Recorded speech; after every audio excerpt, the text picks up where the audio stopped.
എല്ലാവർക്കും നമസ്കാരം. ഇന്ന് പുലർച്ചെ തന്നെ ഒരു അപകടം ഉണ്ടായിരിക്കുകയാണ്. ആക്സിഡൻറ്റ് നമ്മുടെ കൊടകരയ്ക്കടുത്ത് ഫ്ലൈ ഓവർ കയറുന്നതിന് തൊട്ട് മുൻപായിട്ട് തൃശ്ശൂർ എറണാകുളം ദിശയിൽ ഒരു KSRTC ബസ്, സൂപ്പർ ഫാസ്റ്റാണ്, swift super fast. Bus Kozhikode നിന്ന് എറണാകുളത്തേക്ക് പോയിരുന്നു. ആ വാഹനം ഈ ഫ്ലൈ ഓവർ കയറുന്നതിന് തൊട്ട് മുൻപായിട്ട് ഒരു ലോറിയുടെ പിറകിൽ വന്ന് ഇടിക്കുകയായിരുന്നു. ഈ ഫ്രണ്ടിലൂടെ പോകുന്ന ലോറി സ്ലോ ചെയ്തപ്പോഴാണ് പിറകിൽ വന്ന് ഈ KSRTC ഇടിച്ചത്. ഫ്രണ്ട് ഭാഗം ഈ ഇടിയുടെ ആഘാതത്തിനുള്ളിലേക്ക് കുറച്ച് കയറിയിട്ടുണ്ട്. ഏകദേശം 33ഓളം പേരെ കൊടകര ശാന്തി ഹോസ്പിറ്റലിൽ കൊണ്ടുവന്നിട്ടുണ്ട്. ആർക്കും പരിക്കുകളൊന്നും ഗുരുതരമല്ല, ചെറിയ ചെറിയ പരിക്കുകളാണുള്ളത്. കണ്ടക്ടർ ഉൾപ്പെടെയുള്ളവർക്ക് പരിക്ക് പറ്റിയിട്ടുണ്ട്. ഗുരുതരമായ പരിക്കുകളല്ല. പക്ഷേ ഇതിൽ ഏറ്റവും വലിയ ഒരു ഇതെന്ന് പറഞ്ഞിട്ടുണ്ടെങ്കിൽ ഈ ഫ്രണ്ടിലുണ്ടായിരുന്ന ഈ ലോറി ആ വാഹനം നിർത്താതെ വണ്ടി എടുത്ത് പോവുകയായിരുന്നു. KSRTC സൂപ്പർ ഫാസ്റ്റ് ഇടിച്ച് ഈ വാഹനം ഫ്രണ്ടിൽ ഉള്ള ഈ ടോറസ് ലോറിയാണെന്ന് പറഞ്ഞത്, ആ ലോറി നിർത്താതെ പോയി. തുടർന്ന് ഇപ്പോൾ പോലീസ് എത്തിയിട്ടുണ്ട്. ഫയർഫോഴ്സ് സംവിധാനങ്ങൾ ക്രെയിൻ ഉപയോഗിച്ച് ഈ KSRTC ബസ് അവിടെ നിന്ന് മാറ്റിക്കൊണ്ടിരിക്കുകയാണ്.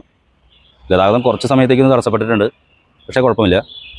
അപ്പോൾ കാലത്ത് തന്നെ കൊടകരയിൽ ഒരു അപകടം ഉണ്ടായിട്ടുണ്ട്. ആർക്കും വേറെ ഗുരുതരമായ പരിക്കുകളില്ല.